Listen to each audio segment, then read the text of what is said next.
All right, I'd like to call the meeting to order, the Monday, July 11th, 2022 meeting of the Falls Church City Council. I'd ask you please rise and join me in the Pledge of Allegiance. And to the republic stands one nation, under God, indivisible, justice for all. Madam Clerk, will you call roll, please? Ms. Conley? Here. Mr. Duncan? Here. Ms. Hardy? Here. Ms. Leon? Here. Ms. Shantz Hiscott? Here. Mr. Snyder? Here. And Mayor Tarter. Here. We do have two members participating electronically, Mr. Duncan and Ms. Shantz Hiscott. And I think, Ms. Hardy, do you have the motion? Yes. I move that the City Council approve electronic participation by Phil Duncan in this meeting for personal reasons pursuant to the City Council's policy on participation in meetings through electronic means as adopted by Resolution 2022-02. Second. Mr. Duncan, do you want to state where you are and the reason for your absence?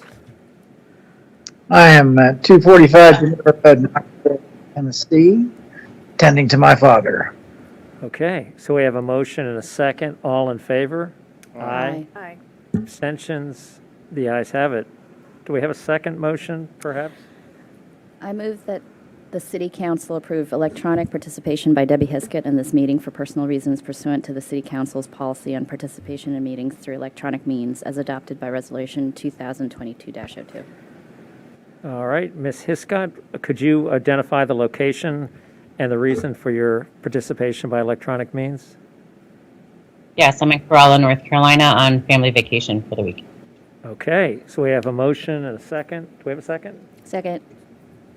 Ms. Conley on the second. All in favor? Aye. Opposed? Abstentions? The ayes have it. So welcome aboard, everyone, wherever you might be. Let's go on now to adoption of the meeting agenda. Do we have a motion, even remotely, for adoption of the meeting I move agenda? to adopt the meeting agenda. All right, Ms. Conley. Sorry, Phil. Do we have a second? Second. Mr. Duncan, second. That's almost as good. Anyway, all in favor? Aye. Aye. Opposed? Abstentions? The ayes have it. Now we're on to proclamations and special presentations, which I don't believe there are any of. But I do understand there's at least one oath of office. There is an oath of office. John Ferris for the Environmental Sustainability Council.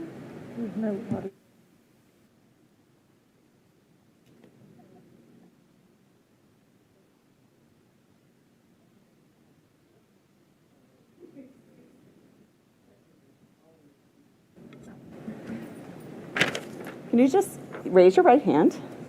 Do you, John Ferris, solemnly swear that you will support the Constitution of the United States and the Constitution of the Commonwealth of Virginia, and that you will faithfully and impartially discharge and perform all the duties incumbent upon you as a member of the Environmental Sustainability Council according to the best of your ability, so help you God? I did. Thank you, and welcome. Thank and you can assume your duties with the ESC. Okay, thank you. And I do have a city pen. Oh, wow. Congratulations and thank you for your service to our community. We appreciate it. Let's go on now to receipt of public comments. Madam Clerk, do you want to summarize the written comments? I do. Let's see. Is that one still? Oh, thank you. Rosalie Cosbelt wrote to ask if library hours could be shifted to stay open later on weekends. Jameson Sites wrote regarding the proposed Capital Bike Share location at Founders Row. Thanked Council for discussing the matter at the last City Council meeting and provided location suggestions. Sean Dakin provided suggestions for new ways to provide fireworks on Independence Day. The following wrote in support of a 20-mile-per-hour speed limit in the city: Claire Dudek and Virginia Beauchemin. The following wrote in opposition to a 20-mile-per-hour speed limit in the city: John Roddick, Jeff Williamson, Monica Fries, Liz Anderson, Margaret Schwartz, John Schwengel, Todd Friedlander, Lisa Wenger, and Nathan Hewitt. And that was it. Thank you.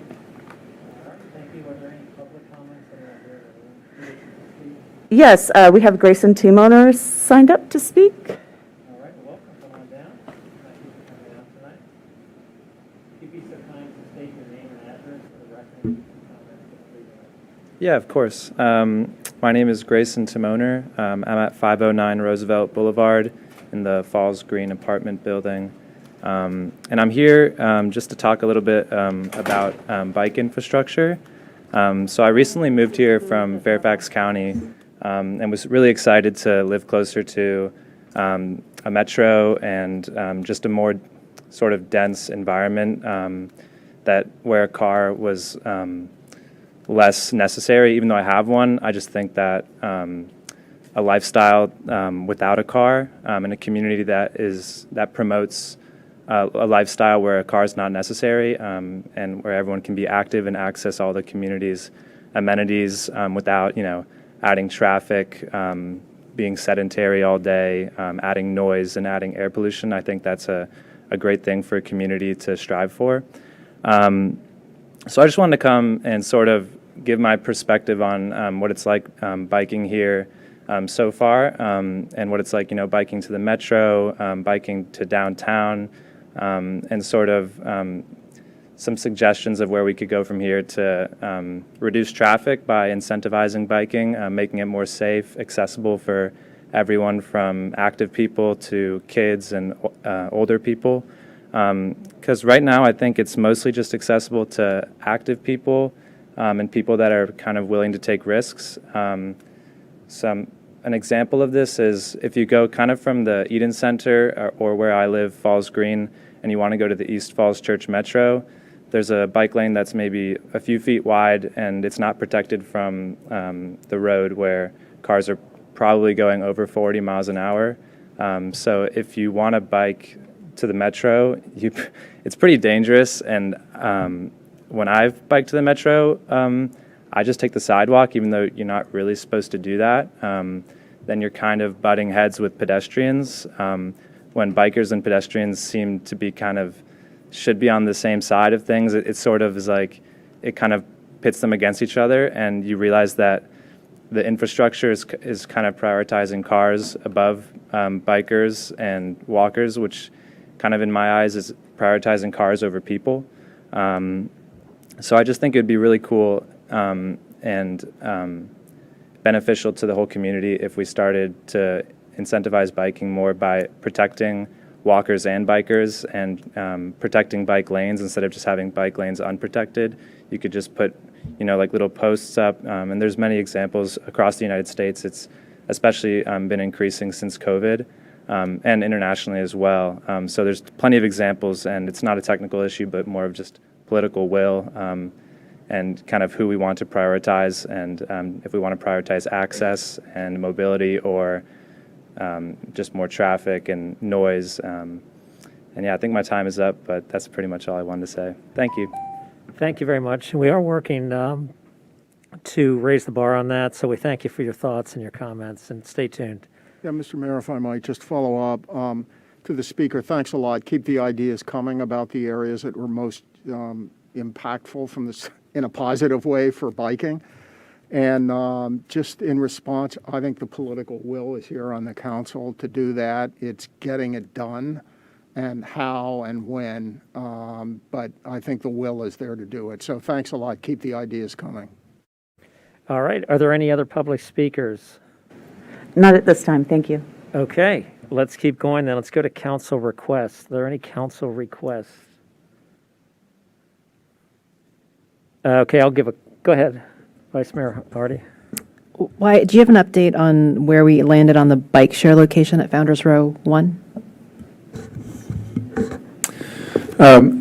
For the bike share location at Founders Row 1, as the council will recall, the location that is in the approved site plan was not approved by Lyft, who operates Capital Bike Share, because of a lack of sunlight for approximately about 5 months of the year, being on the north side of the building.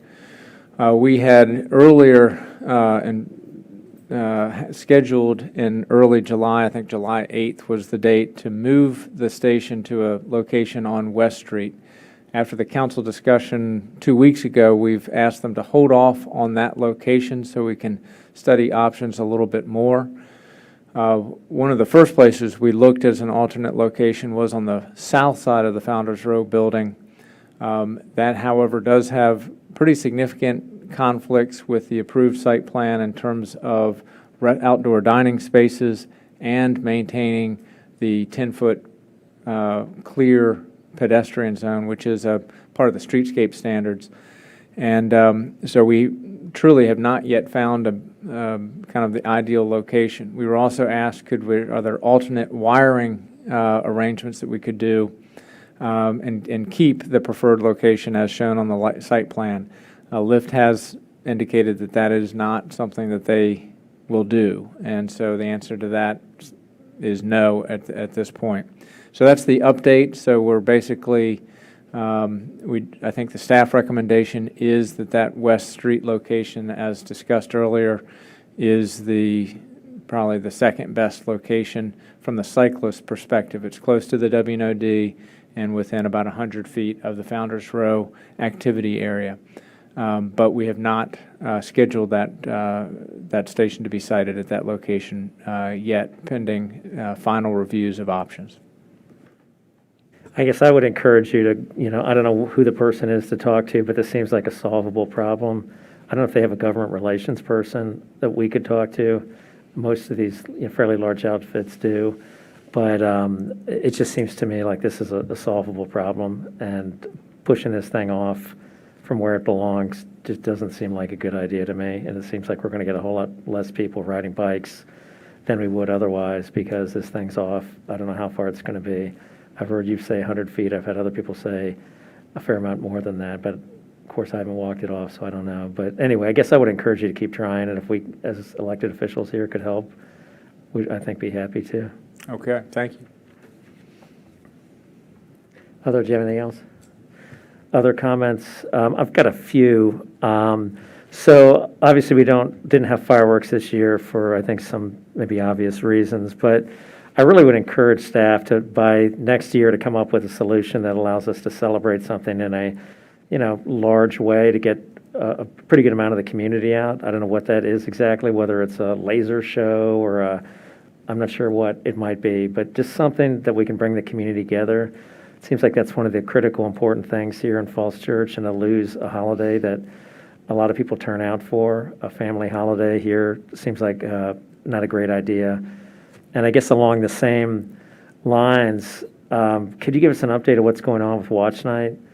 Because that's another holiday that I hope is not in jeopardy, but I would hate to not have that organized fully. Could you let us know what's going on with that? For Watch Night, it's important to be planning for that right now. We have been looking for a partner who could manage Watch Night, and we have not had someone step up yet who might be able to help the city with that. And the discussion I think the council has had is that the city would be willing to put dollars towards it. We just need a good partner to help coordinate that event. So I don't have anything firm to report on that. I think the message taken from this meeting is to keep working that and try to get that in place and get that in motion. Well, I guess at least the message I would say is that if we don't do it pretty soon, it's going to not be well organized, and maybe it doesn't occur. I don't know, but I would say that's a very a sad occurrence if that's the case, because it's a holiday and occurrence that I think brings our community together, and we built up over the years, I think, a following from not just Falls Church, but the region to come here for probably one of the few free and alcohol-free events that I think whole families can come to. So I guess I would encourage you to continue to work on this in the immediate future. I think time's running out. So anyway, other comments from people on council? Okay, well, let's move on to the report of the city manager. Mr. Shields?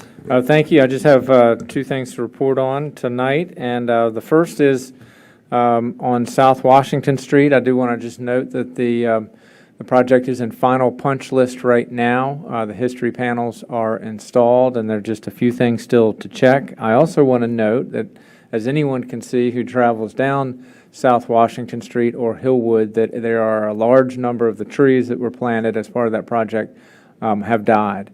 So those trees had a disease with them, and so they are under warranty with the contractor. They all will be replaced in September once it's a suitable planting season.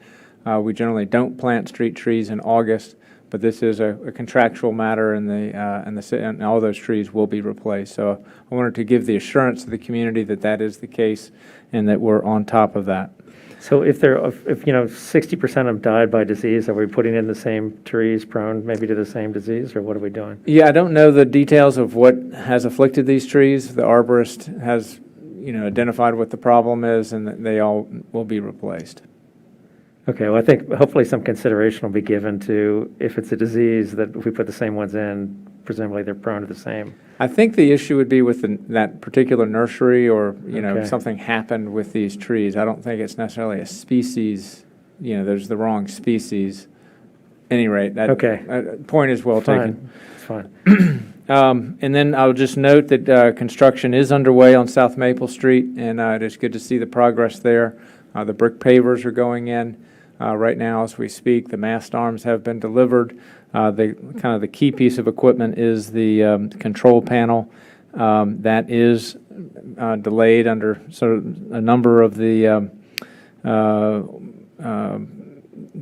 chip related issues that is affecting the economy nationwide. But I think the public will see those improvements getting wrapped up here in a fairly short order.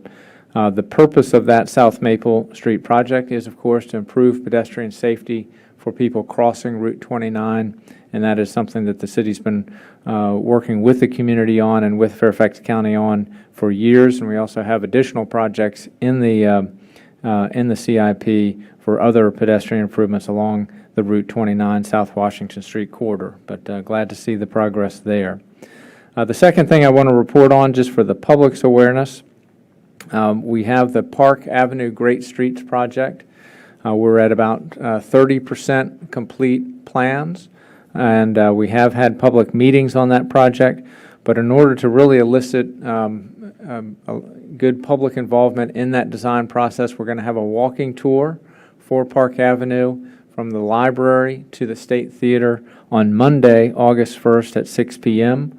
We will be getting word out to all of the neighbors and out to the public and to boards and commissions for this walking tour. It's an opportunity to meet with staff, with the project manager, with the engineering firm on the street to really look at how the pedestrian treatments will be handled, how the streetscape, the tree plantings, all those types of things will be handled, on-street parking. In addition, as the council is aware, the Environmental Services Council and the CACT have both communicated to the council their preference to have bike lanes along Park Avenue. So we want to engage in that discussion at this point in the design to kind of understand the pros and cons of that. I will note that bike lanes was not part of the original concept for that plan and is not in the 30% plans that have been developed to this point. But we can discuss. We have asked our engineering firm to look at it and just evaluate it along with us, and we'll have information on that we can look at the street level in terms of what the pros and cons of that would be. So walking tour on Park Avenue, Monday, August 1st at 6 p.m. That's all I had to report on tonight. Be happy to answer any questions. Questions, Ms. Hardy? Thank you. Thank you for the update on South Washington. Having gone during the day and at night, it is a really great improvement, especially at night when it's all lit up. That new streetscape really brings it in line with what we expect for Falls Church. So nice work, and I know it's been a long time coming. I did have a related question about Broad Street improvements. I think the Hawk Signals project has been listed as kind of underway for a while. Do we have an update on when that might go under construction? So we just had a CIP review meeting today, and I got an update on the Broad Street multimodal project, which is at about 30% engineering complete. Ms. Mester, do you know the status of the Hawk Signals project? Because that was not reported on today. Yeah, I need to look up the schedule to report back. All right, Council, if I could get back with you on the Great. status of that. Thank you. And that was at, I think, Oak, Berry, and Fairfax, I want to say, were the three streets. And so I've gotten resident inquiries from those neighborhoods who are anxiously awaiting those hawk signals. Great. Mr. Snyder? Sure, thanks a lot. Following up on transportation, the North Washington Street project hopefully is up for approval Thursday night. And I hope that as we work on, if we get that funding, which is what, $25 million, we can look at it as making that part of the street ready for bus rapid transit. So hopefully that can be a part of it. We had some commentary on the speed limit, and there are a couple research elements I'd ask the city staff to do. First of all, what's the effect of the human body from the speed being hit at 20 miles an hour versus 25 miles per hour? And a little bit of research on the reality is when you set a speed limit at 25, people are going to go at least 10 miles over. So if your target is 25 miles an hour, you really need to set the speed even lower. And of course, enforcement and education. It's never thought of being a singular approach to speeding. So I am interested in some research from city staff. As that discussion goes forward, I know there isn't anything imminent, but these are, in my view, it's absolutely critical as part of our effort to contain the cut-through traffic and the other problems that our neighborhoods have said to us, to have a low speed limit and one that's enforced. Thank you. Other comments from Mr. Shields? If I could, just to follow up on Mr. Snyder's comments very briefly, staff is still researching the 20-mile-per-hour policy. Just for council's consideration, the council will be the final decider on that. But we are planning after the Labor Day break to come back to council with some of the findings and some of the research that Council Member Snyder referenced just a moment ago. So we're looking for the late September timeframe to have that discussion with the City Council. Ms. Leon? Mr. Shields, remind me, did we ever close the issues that residents came up with around the signal at Gresham Place? Is it working as it should be? I know last we had heard that it was being controlled by Arlington, and we believed it was cycling correctly, but has it been confirmed? Are we all good with the neighborhood there? The neighborhood is not satisfied with the Arlington County kind of landing on the cycling for the Gresham Place signal. We worked it at the traffic engineer level for several months. We have not achieved a resolution that the city traffic engineer thinks is appropriate for that intersection. We did escalate that to the top management with Arlington County. We did get a response 2 weeks ago from management that it is, again, under review, but we don't have a resolution at this point. And no kind of date or target for our sense for when it can? I have indicated that there is, this is an ongoing concern. It's a safety concern, and so we've asked for Arlington County's attention to it. And so I would expect probably within the next month we'll have hopefully a resolution to this. Thank you. If you can, keep us informed so that if we need to, we can reach out. I hate to, have the stoplight be something that we just all get involved in, but at the end of the day, we need to solve that problem. So if it doesn't get resolved in the near future, if you could let us know, we can get involved here. Any other comments from Mr. Shields? All right. Let's go on then to business on the agenda. Madam Clerk, will you call the first item? The first item is TR 22-23, resolution to approve the Amazon Year 2 Homeownership Project Developer Agreement with NHP Foundation and authorize the city manager to execute the agreement on behalf of the city. All right. Is Ms. Lewis going to handle this, or? Ms. Jones is going to handle this. So congratulations to Ms. Okay. Dana Lewis, now Ms. Dana Jones. And so why don't we just turn it over to her directly? This is for the home ownership portion of the Amazon REACH grants, of the 2 grants that the city has received through that program. I'll turn it over to Ms. Jones for the staff update. The council's been looking at this for a number of months. then we'll be happy to answer any questions. The staff recommendation tonight is to move forward with authorization to proceed with the agreements as drafted. Good evening, everyone. So as Wyatt said, our original agreement with Virginia Housing was signed April 12th, 2022. And so this is the fifth draft of the development agreement. We had a meeting June 30th. We feel really good about where we are now with input from council, NHP, our city attorney, the NHP legal staff, and we've been working with this to make some really good adjustments. And so I just wanted to kind of go over some of the updates because I believe this is the fourth time you guys have had an overview of this project. So the first thing is that the developer fee is now down from 12% to 9.5%, which is a really good improvement. And the second thing is that I know we had talked to you about the sales price, and the Virginia Housing, their published guidelines say that you can't have a sales price over $550,000. And so, but as you know, the whole point of this project is to find homes and then sell them at a lower price. And so some of them are going to be more than $550,000. So I called Virginia Housing and confirmed with them that they're okay with that as long as the sales price to the buyer in the second transaction does not go above $550,000.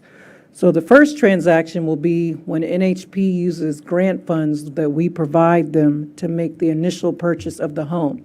So say they had a home that was $600,000, that's okay, because when they sell it to the buyer, we're going to leave $100,000 in, and we'll put a covenant on that subsidies that's in there, and the buyer will only pay, I think I didn't do my adding right, but so the buyer will only pay the $550,000. If it's less than that, if we can find something less than $550,000, that would be excellent.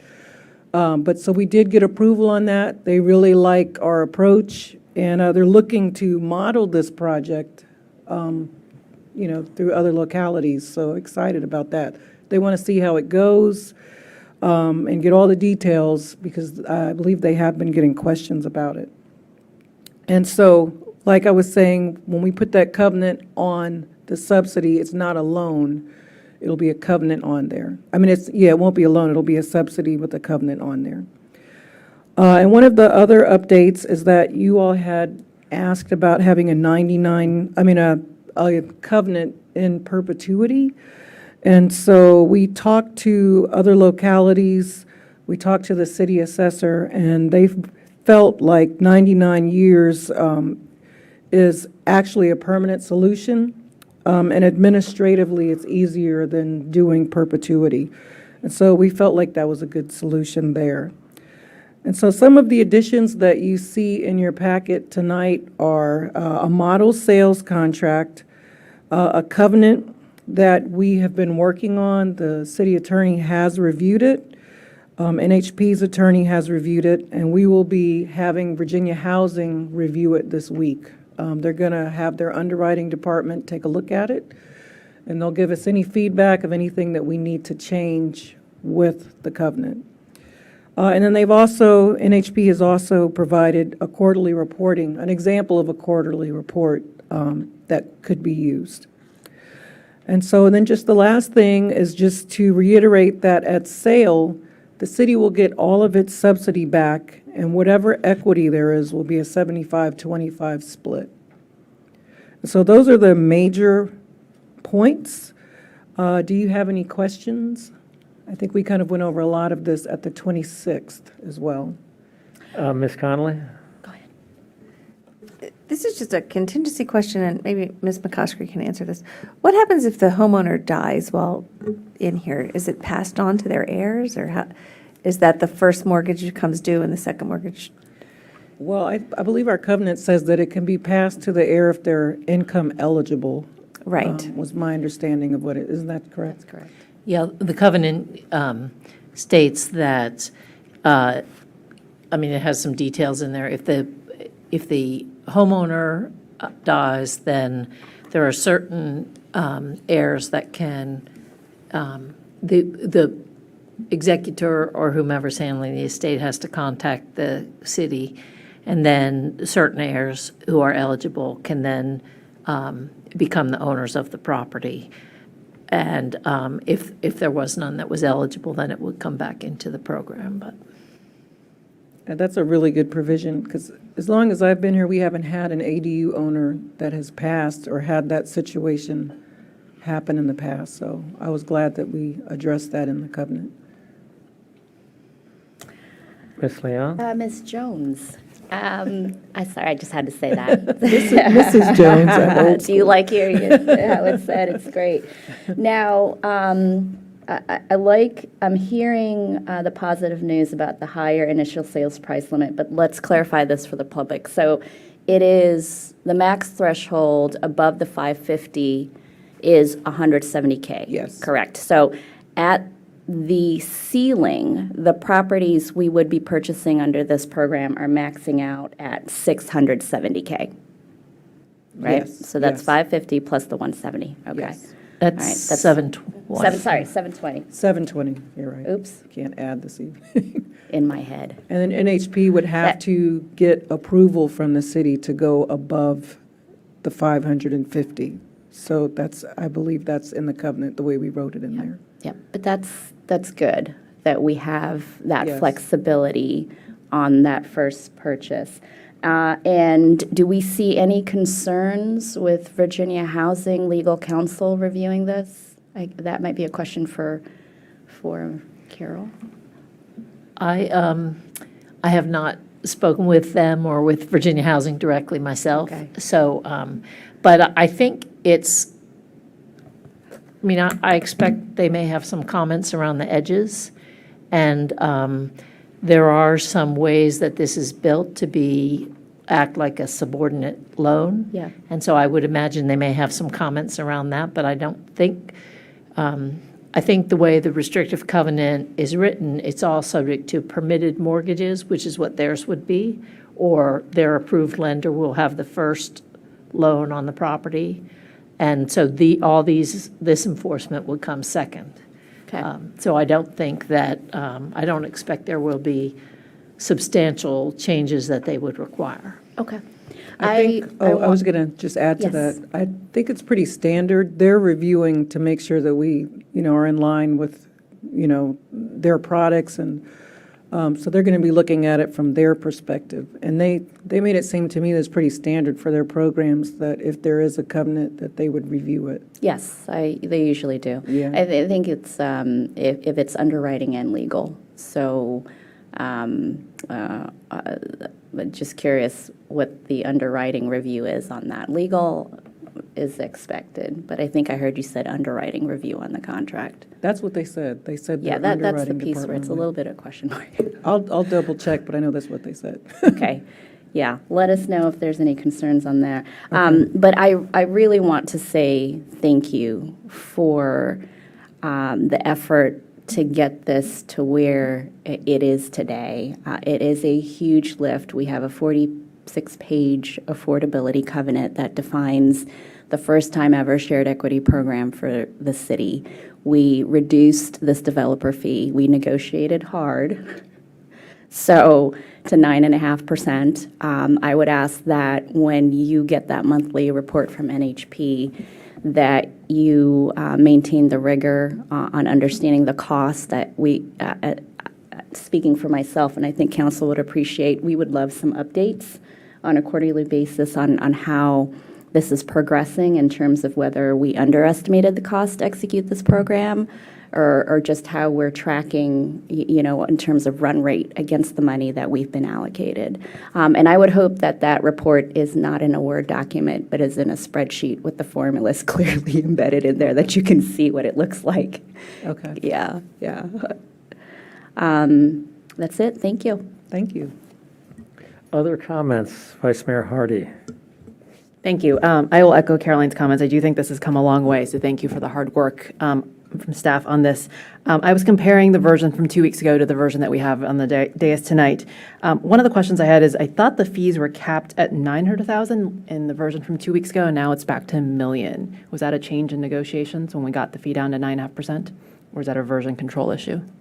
No, it was always at the million, and I'm just doing this because Dana was absent for that part. Yeah. But with the 9.5%, it can be lower, but it depends on the sales prices, so we didn't change the 1 million. So it stayed consistent from the version you saw to now, but the overall fee percentage went down. Okay. The version from work session 2 weeks ago did say 9.5% that's posted.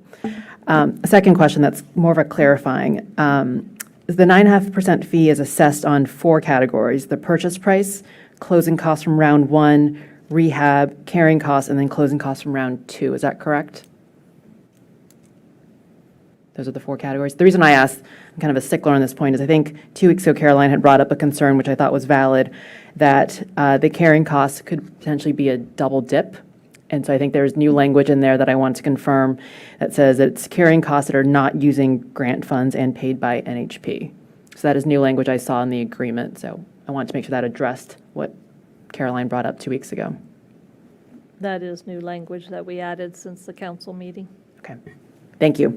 So just a final point. I know we spent some time talking about the 550 purchase price and then being able to add 170, which brings us to 720. And I think with the reality of Falls Church housing market these days is it likely will result in mainly condos and townhomes. But if there are opportunities to purchase single-family homes, I do want to make sure that's an explicit policy discussion, because I do think it's actually worth the trade-off for us to think about buying something that's a small single-family home and have ownership opportunities in that type of housing and trade that off compared to, say, we could own 2 townhouses versus 1 single-family home. I think that's actually a worthwhile trade-off.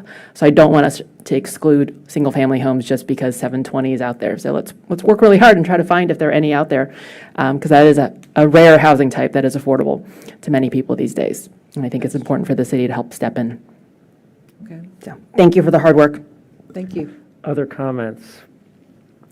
I would just echo our thanks to you and to Carol and to Cindy, and also here on council, particularly Ms. Leon, for all the effort that went in to improve this document. So thank you very much. I do have one question for the city attorney.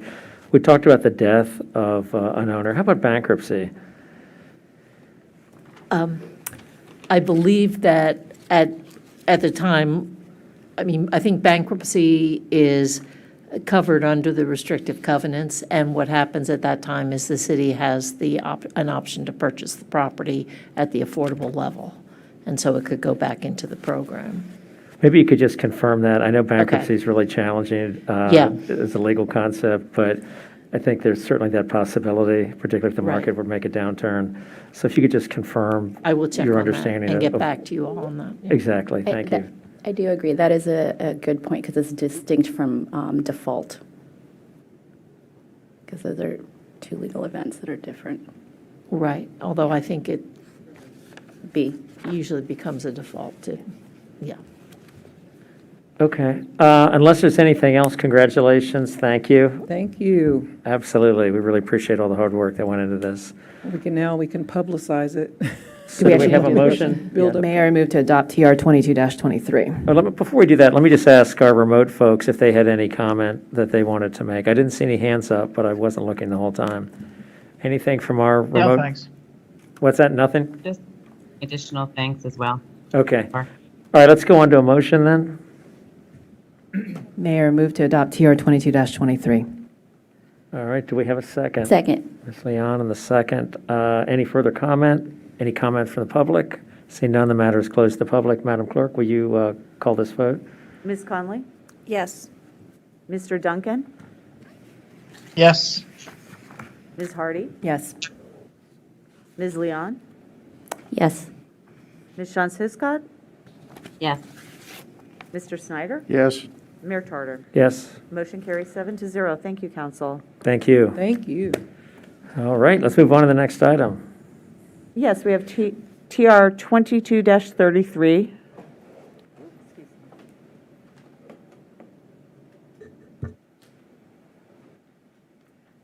We We have TR 22-33, resolution to grant an easement to Virginia Electric and Power Company over approximately 900 square feet for purposes of installing an electric vehicle charging station for electric school buses at the property yard, RPC number 41-22-0067.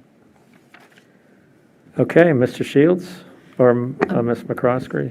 Yeah, Council, you may recall that earlier this year, we approved, or you all approved, a participation agreement with Dominion Virginia Power to participate in the electric school bus program. That the school board had approved that, and you all did as well. And in that agreement, it was contemplated that the charging stations that would be located at the property yard for the school buses would possibly need an easement. And that is what is being brought before you today. What will be placed in the easement is the transformer that allows them to put the charging stations down for the several parking spaces for electric school buses that the school expects to get. I think they had hoped to start that program in September, but I think it may be just a little bit longer until all this infrastructure gets in place. But this is one of the necessary steps to get there. I worked with Mr. Bradley, who spoke with the Dominion people about the exact location and what is going into the this easement, and he had approved all of that. He worked with them to make sure it was limited in a way that the city could live with, the operations at the property yard could live with that. This is a standard Dominion right-of-way agreement, which also has an Exhibit A at the end, which is some standard changes that we as a city make whenever we enter into a Dominion right-of-way agreement. So this is the standard document that we have. So if there are any questions, I'd be happy to answer them. All right, well, let's see if there are any questions that you could answer. Mr. Snyder? Thanks a lot, Mr. Mayor. I certainly support moving forward on this, and in view of the Vice President being here to talk about our electric school buses, absolutely. Is the capability here to expand electric service and to provide more charging stations as the school bus fleet grows, and perhaps the use of other vehicles and maybe even privately owned vehicles? I believe it will. This is placing a transformer there. It allows for, I think the design shows 8 to 10 charging stations, and they won't have that many buses at this time, but ultimately they will, and they could expand that fleet. Thank you. Ms. Hardy, Vice Mayor Hardy? I had a similar question, so maybe put differently, because I know that I was very excited to see that DPW is committing to kind of a transition to the green fleet in our work plan. So do we need anything written into this agreement so that we can use it for charging other city vehicles and not just school buses? I believe that where the transformer is located, it will really fill a need for the buses. And I have to say, I don't have enough knowledge about the electric system, about whether it can also serve other spaces at the property yard. I don't know if anybody's here who does. I think Mr. Bradley may be not available this week, but I can certainly get back to you and find out about that. I guess that would be my preference, is that if we can write in that flexibility so that we're not just doing it only for school buses, but we are future-proofing ourselves against other EV charging needs. So I think this is just for the school buses, and the reason for that is, one, just the practical location of them, where the school buses are parked, but also this program is a specific school bus program, and that's largely because of the hours of usage of the school buses and the size and scale of those school bus batteries. And part of I think a really key part of the program for Dominion Power is the fact that electricity is going to flow both ways. They will use these school bus batteries for surge use back into the grid during summertime, hot days in the summertime, and things like that. So that's a really kind of a key part of the program statewide for DVP. The city is rolling out Green Fleet for other vehicles throughout the city. It will be a slightly different type of equipment and also located more conveniently for those DPW operations. Other comments? I have just like one or two. In terms of looking at Exhibit A, I know you'd mentioned that you have sort of standard language. It seems to me that standard language, like in provisions, particularly provision 2 and 3, sort of relates to whether Dominion needs to use these cables. This is really solely at our need. In other words, we're the one asking them. It kind of reads like something where they need to relocate their lines. We'll give them a new location. I think a lot of that's sort of superfluous in this particular transaction since we're the ones who are asking for it. And if our need goes away, they shouldn't have any more need to run cables since the need for the cables is to service our buses. So I wonder if there might be a few provisions in here in 2 and 3 that maybe just could sort of come out. So we would just say, look, if we take this thing out, if we don't want it anymore, sayonara, we don't have to provide you an alternate location. That would be in the usual circumstance where, they're trying to run a cable for their benefit or to service something else. This is solely, it's like a lateral, just servicing us. And I don't want to put you on the spot right now. Just say maybe if you could take a look at it when you have a moment to see if this language is maybe more suited for a line that isn't just solely for our purposes, but a broader purpose and maybe can be narrowed, if that makes sense at all. Yes. But I think some of this is just saying that if we ask for it to be removed. Yeah, but then it says if we ask for it removed, then we need to provide grantee a suitable substitute location. Right. Like we don't want to give them any more location, right? If we ask for it to be removed, it's because we don't want a charging station there. And so I don't want to have to give them a substitute location somewhere else on our property for that purpose since there's no purpose to them. If that makes sense. I think we can clarify that. If the whole charging station is going away, I think you're certainly right. Okay. I don't want to sort of over-noodle it, but in looking that over, it seemed to me like the language maybe could be tightened up just a touch. I will look into that. Yeah, yes. Ms. Connolly?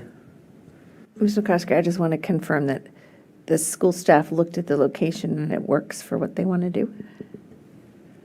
This has all been worked through the school staff. Okay. The attorney for Dominion came to school staff, and Ms. Minson had contacted me. So I believe they have seen all this and been fine with it. Okay, anything else? Any comment from the public? Seeing none, the matter is closed to the public. Do we have a motion? Mr. Mayor, I'd like to move approval of TR 22-33. And do we have a second? Second. Second. Anyone on a remote call have any comments they'd like to make before I move to a vote? I want to take that as an, excuse me? Just confirming you could hear me because I didn't know if you heard a second. So just confirming you can hear me. We can hear you, yes. Did we have a second on the motion? I thought we did. Who was the second? Ms. Conley was the second. All right, let's go ahead then and move to that vote. Madam Clerk? Ms. Conley? Yes. Mr. Duncan? Yes. Ms. Hardy? Yes. Ms. Leon? Yes. Ms. Shantz Hiscott? Yes. Mr. Snyder? Yes. And Mayor Tarter? Yes. Motion carries 7-0. Thank you, Council. Thank you. Let's move on to the next item, please. Yes, first reading, we have TO 22-13, ordinance to approve the acquisition of property owned by Virginia Tech, Fairfax County Tax Map Number 0403-01-0092, to approve the conveyance of that property and the property owned by the City of Falls Church, commonly known as the Virginia Tech Northern Virginia Center, Fairfax County Tax Map Number 0403-02-0092A, to Converge West Falls LLC, and to approve the terms set forth in the purchase agreements. Mr. Shields? Thank you, Mayor Tarter and members of council. What's before council is an ordinance, and it's before you for referral to the Planning Commission, first reading, and a request that this be scheduled for your meeting of July 25th for a public hearing and final consideration. I do have a number of slides that will help describe the transactions that are proposed with these two purchase and sale agreements. Before I go through the substance of it, if I could start by introducing Eric Holmberg, who's been hired by our city attorney, Carol McCoskry, to assist the city in the negotiations and the development of these two purchase and sale agreements. Mr. Holmberg is on this call, and he's available to answer any questions that the City Council has after my brief presentation. I also want to thank him for his work on this, and also thank the City Attorney for their crucial work in developing these two purchase and sale agreements. So what's before Council, I'll just give a quick summary just to get everybody oriented on it, and be happy to answer any questions and take any council direction and feedback on this. Again, this is before you for first reading and referral to the Planning Commission. Next slide, Ms. Mester.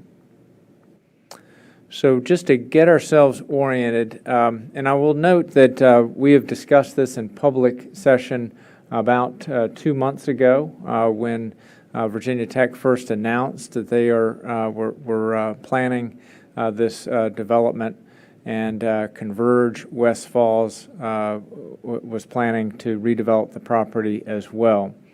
And so we walked through these basic terms, which have largely remained unchanged, but we do have additional detail now that the purchase and sale agreements have been worked through to take them to this point for council to give them formal consideration. The two parcels of land, just to get ourselves oriented, the map that's shown up on the table is a map of the Northern Virginia Center, where Virginia Tech currently has its campus. And there, just to get oriented, that is Haycock Road that's running along the frontage of that Northern Virginia Center. Broad Street then is in the kind of the lower left-hand corner. The Meridian High School is not shown on this plat. Unfortunately, I'm taking this graphic from an earlier presentation, and I haven't updated it with the most up-to-date satellite imagery. But it is adjacent to Mustang Alley and adjacent to the school property, which is a key consideration for the city. In terms of the acreage of the two sites together comprise 7.41 acres, and we're talking about now both of them being redeveloped in a unified manner in the details that I'll provide in just a moment. But the two parcels, the first is of 5.33 acres, and that is owned by the City of Falls Church and is currently under ground lease to Virginia Tech, a 40-year ground lease. And then parcel 2 is owned fee simple by Virginia Tech, and that parcel is just over 2 acres. So taken together, they comprise 7.41 acres. Next slide. A bit of background. The 5.33 acres, which is owned by the city, has been subject to a ground lease that the city executed with UVA and Virginia Tech in 1995. Some of the key provisions of that, well, it's a 40-year ground lease. It is noteworthy that currently Virginia Tech is the only counterparty to that ground lease. Virginia Tech bought out the University of Virginia's interest in 2018. Next slide. In this 1995 ground lease, there was an option, or still is an option, the Virginia Tech can exercise at its sole discretion, and that began just about a year ago, where they could purchase the property for just $3.35 million minus the $500,000 deposit for a net of $2.85 million payment to the city. Now that, if they did exercise that option at that price, the use restrictions would survive the ground lease and still apply to the property, and that would limit the use of the land to government or education uses only. So if they were to exercise that option, there would still be a negotiation over lifting those use restrictions. There is a provision in the ground lease that contemplates a sale to a third party for commercial development, and it does contemplate that if that were to occur, that the universities would pay 1/3 of the value to the city.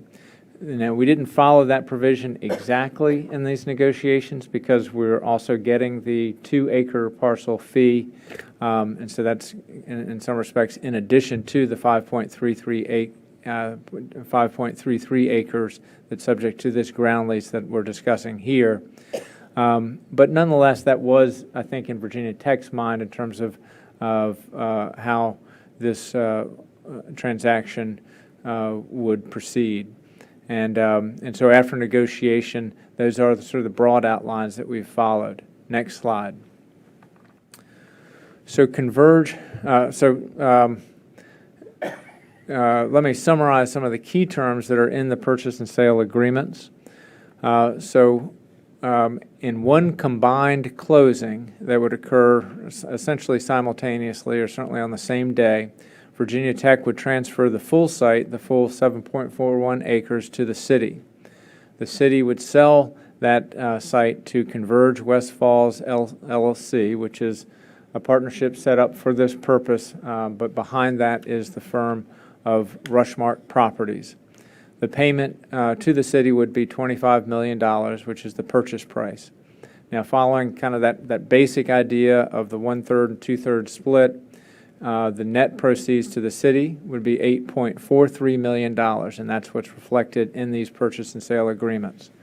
The share to Virginia Tech is $16.57 million. Now, Virginia Tech, when they purchased UVA's interest in the property, they paid $8 million to UVA at that time. So essentially, UVA is getting 1/3, Virginia Tech is getting 1/3.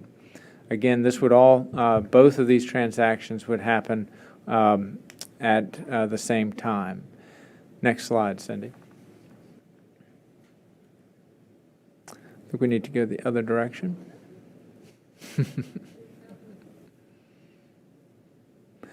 So the Converge West Falls proposal, and this is reflected in the purchase and sale agreements in terms of they're described as the minimum development program, minimum site requirements, and that includes a new corporate headquarters for HIT Contracting with a building of 240,000 square feet. It includes a new Virginia Tech National Center for Smart Construction. That's a key part of this agreement at 40,000 square feet, which would be embedded in the 240,000 square feet for the HIT Contracting headquarters. On the frontage, and there's a plan that shows roughly how this would be laid out, but the headquarters would be on the side of the property closest to the football field, and then the residential component, the 440 apartments, would be along the Haycock Road frontage. And those apartments would have ground floor retail fronting on West Falls Station Boulevard. And the requirement to build West Falls Station Boulevard is part of this agreement, part of the minimum site improvements that are part of the purchase and sale agreements. Next slide. So this is a graphic that is taken from, it's a bit dated now. This Converge West Falls is developing plans that they'll submit to Fairfax County right now, but they will follow these broad contours. So West Falls Station Boulevard will run through the middle of the Virginia Tech site and then connect up with the development all the way to the West Falls Metro Station, along with the current outflow to Haycock Road with road improvements all along there. The 440 apartments would be along the Haycock Road frontage, and again, the HIT headquarters in the National Center for Smart Construction would be on the west side of the property, or the northwest side of the property, closer to the Meridian High School and the football field. Next slide. This is the final slide of this high-level summary of these agreements. So here's some key milestones and dates associated with those milestones. So what is currently scheduled is that this will go to the Planning Commission at their meeting in July, and then it will come back to the City Council on July 25th for a public hearing and second reading. Upon execution of the purchase and sale agreements, that would commence a 90-day feasibility period where there'd be environmental due diligence and other due diligence that's normal for a transaction of this nature.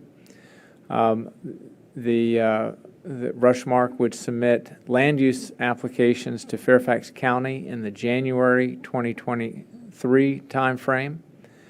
The one closing for all the transactions, the outside closing date is March 31st, 2025. It is anticipated Rushmark is planning to have those land use approvals sooner than that, and closing in any event needs to occur within 30 days of their receiving their land use approvals from Fairfax County. So that could be as soon as the summer of 2024. And then another key milestone that is in the PSAs listed is the West Falls Station Boulevard, that would be open to the public in March of 2026. And so that is on the key thing there is that the road is not sort of the last thing to be constructed, but rather is the first thing to be constructed on the site. Once they have their land use approvals, closing has occurred and construction begins. The road would be on the front end of the overall construction project. So that's a summary. Again, Mr. Holmberg is on the call, Ms. McCoskrie, who's been instrumental in working through the details of these PSAs. We're all happy to answer any questions that the City Council has. I'll stop my presentation there and look forward to the discussion. All right, thank you very much, and thank you to all on the call who've helped get this transaction this far. Let's go ahead and open it up to questions or comments from council. Do people have comments or questions? Ms. Connolly? Mr. Shields, the planned development there, you know, for our side of the 10-acre property in West Falls Station Boulevard, we have a 15-story height limit. Do you know if there's a planned height limit on the Virginia Tech side? Is that part of their documents? There are limits on the development that are laid out in the Fairfax County Comprehensive Plan amendments that were approved just over a year ago. I don't have the exact heights. I can tell you that they are not envisioned to be 15 stories, so I think the senior component to the West Falls project will be the taller building of the project. But I don't have the exact heights for the buildings that are proposed here. Okay. And then what about the setbacks there? I mean, from this picture, which you said is not the same picture, looks very close to everything, but everything's very close there, so it's hard to know. Well, one... the corner closest to the high school, yes. it's like you can almost reach out and touch it. So Rushmark is very aware of the school administration's concerns about the massing of their building relative to Meridian High School. And so they're aware of that concern. The city does have the right of approval of the plans before they're submitted to Fairfax County. And so what Rushmark has committed to is that there will be an iterative process. They will give us plans as they're being developed, and we'll be able to sit down with the council and with the school board to review those while they're being developed. And so because they're aware of that concern, I think we'll have a good opportunity to make sure that we're happy with the way that the massing is arranged on the site. And then one last question. When this was contemplated several years ago, it was EYA, Hoffman, Regency, and they were doing the whole site, but now EYA is no longer involved in the Virginia Tech site. Is there still collaboration between those different developers? There is, and EYA and Rushmark are collaborating on the on the WMATA site, so they are actually in partnership just to the northeast of this project. Other comments or questions, Ms. Hardy, Vice Mayor Hardy? Thank you. For the public's benefit, and I think we might have discussed this in closed session, how does, I guess, the net of the city, $8.4 million, compare to the appraisal value of the 5 acres and what was the original terms of the deal? I think we would have gotten much less on the original terms for the public's benefit. Do you remember? So as we were having these discussions with Rushmark, the city did have an independent consultant take a look at the proposed densities and the proposed uses, and did come to a recommendation that this was a fair market value for the land as a whole. Then how that is split up between the city and Virginia Tech was a separate negotiation. Virginia Tech had put the city on notice that they intended to exercise the option to purchase at $2.85 million. Now, there would still have been a negotiation on the lifting of the use restrictions, but if they wish to simply keep the existing use restrictions, then they have the right under the existing ground lease to exercise that option at that price of $2.8 million. And then you mentioned that the city officially gets to chime in on the plans proposed at the tech site. When it goes through this Fairfax County land use process, are we officially kind of part of, the adjoining neighbor, and we get a voice at that stage as well? So what is contemplated is that we would exercise our approval prior to their submitting the plans to Fairfax County. So it is intended, I think what Rushmark is seeking is for the council or for the city to have blessed the plans, and then it goes forward to Fairfax County. And then so they're not talking to two audiences when it's formally in the land use process with Fairfax County. The city will have already essentially blessed it, and then it's really just up to Fairfax County. That is kind of what's laid out in this schedule, and that's what they're, so I point you to the section that in the purchase and sale agreement is section Page 5. 6B that speaks to that pre-submission review. Now, I will note that there are 10 business days for the city to give its approval, which sounds short. However, it is anticipated that there's going to be discussions well in advance of that submittal. We'll have a chance to review those. Rushmark has committed to that. They don't want us to say no. It's in their interest to work with us well in advance of their submittals to Fairfax County. Great, thank you. That's it. I will just add one thing to that. There are limitations on certain changes that if going through the Fairfax County land use approval process requires substantial changes to the plan that's laid out of what Tech is going to do, or I'm sorry, what Converge is going to do on the site, the city will have an ability to go back in and weigh in. Okay, other questions, comments? Let me ask you, in terms of the structure of this deal, why are we taking title? Oh, I'm sorry, Phil's got a comment. I'll go ahead and turn it over to Mr. Duncan. Phil? Okay. Just curious, you'd mentioned 440, I think, units on the residential component of this on the county side. Do we know if that's rental apartments or if there's a blend of condos and rentals in the case on our side? I'm just My understanding is that it will be rental apartments. okay. So that's what the market wants to build there. Second question relates to the Fairfax County land approval process. We've gotten some communications from folks who I think live on the county side about this project, and I just want to make it clear that this is the Fairfax County land approval process. If anybody has any concerns or ideas, they should take those concerns and ideas to Fairfax County. Am I right? We don't really have, at the end of the day, final authority over what happens with this land. Yes, that's the zoning and the site plan will be handled through the Fairfax County land use approval process. Okay, thank you. Okay. So let me ask you the structure of this deal. Why are we taking title of the Virginia Tech property instead of them just sort of conveying directly to the buyer? Is there a reason why that structure was taken? You want to answer that or not?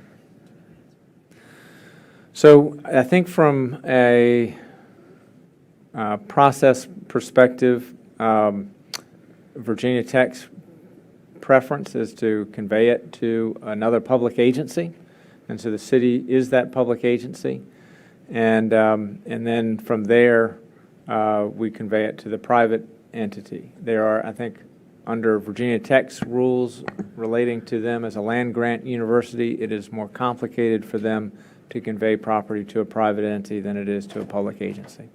So Virginia Tech has some kind of internal rules in play that make it harder for them to do a direct conveyance, and therefore they're conveying it to us, and then we in turn are conveying it on. I think that's right. It's an additional approval from somebody else in the state government that they would be required to get to convey to a private party. Okay, And they Without any kind of solicitation. Exactly. I see. I'm a little concerned about us taking title and being the chain of title of their property, and I don't know what exactly representations. They seem fairly limited, but nonetheless, my preference generally would be not being the chain of title as a mere kind of, it's just sort of a fiction, right, to Right. accommodate Virginia Tech, but so be it. Right. Have we talked to our ground tenant about whether there's anything they want from this developer? In other words, do they need more easements of any kind? Do they need to get any utilities from there? Do they need crane swing easements? Is there anything they need that we can reserve before we convey the property or before we enter into a contract?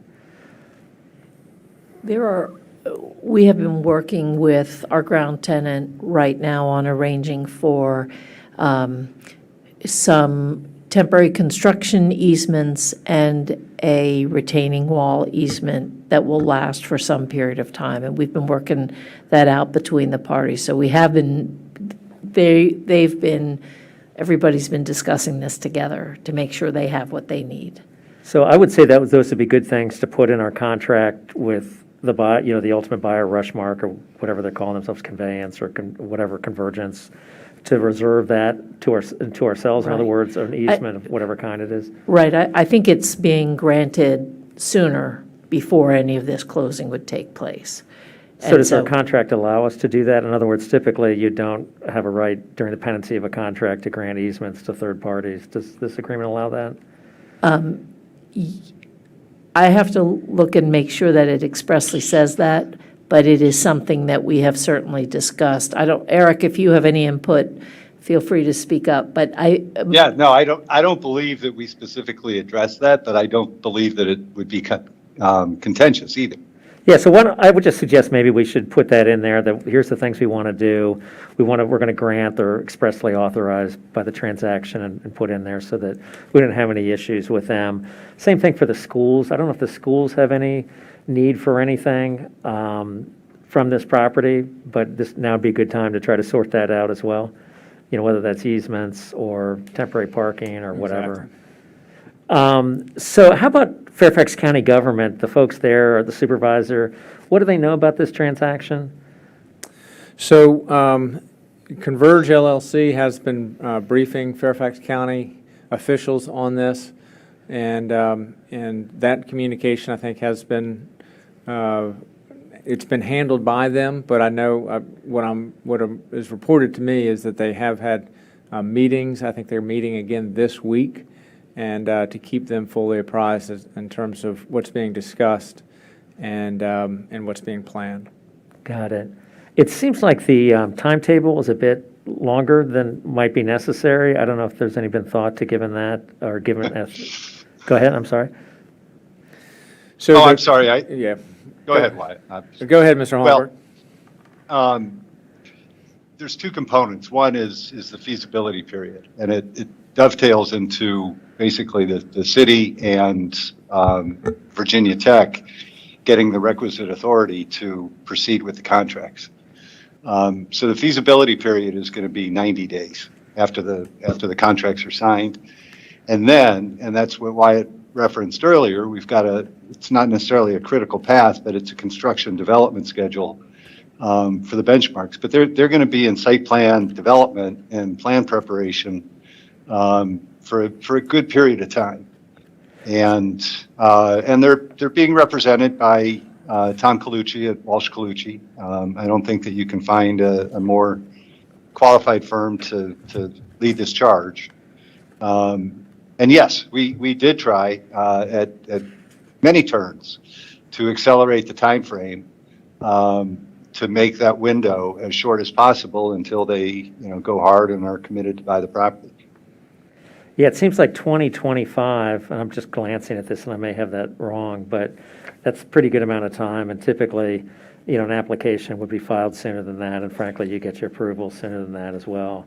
Maybe it's not the end of the world, but it does seem like there's plenty of time built in there, probably more than needed, would be my hunch. And that is the outside date. I would tell you that they plan on closing, up to 6 months earlier than that.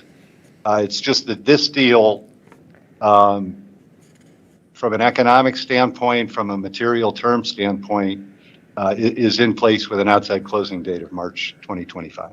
Got it. Yeah, I mean, like I said, I don't want to reinvent the wheel here, but certainly it seems like there's plenty of extra time in there, and I mean, probably more than 6 months to my mind, but so be it. I'm trying to think if there's anything else. Probably not at this time. This is going to come back to us, and we can have some additional comment during that period. Are there any other comments anyone would like to make? Any questions? Just one question. Yes, Leon? If there's any way, 10 days is tight, right? If there's any way we can think about buying us a little bit more leverage there, I mean, within all reason, right? You don't specify calendar days, you don't specify business days. We know we meet in working session every other week. So I think we want to propose something that's feasible to our cycles. And I just want us to pause there and really kind of make sure we're representing ourselves well on that turnaround time. It just seems unreasonably tight. 15, something better than 10. And can you help educate me, why is there no rent payback for Virginia Tech, who is using the property still even after, right, like after the transaction? Is there a history there? Are we obligated to charge zero rent? Well, they're paying zero rent right now. Tell them So the ground lease doesn't become terminated. Yeah. Yeah. Holdover rent. That's the reason. Ground lease, we've actually negotiated 4 or 5 documents. One of them is a termination of the ground lease agreement. As Wyatt mentioned, all of these will be done contemporaneously. So the ground lease doesn't get terminated until you get title to the Virginia Tech parcel. Reciprocal easement agreement doesn't go into place until the closing occurs under both of the purchase and sale agreements. Okay. So $1 rent it is, because that's the status quo. Okay. Thank you. I'm not sure I saw the reciprocal easement agreement. What does that provide? Did I miss that? Oh. Yeah, I'm not,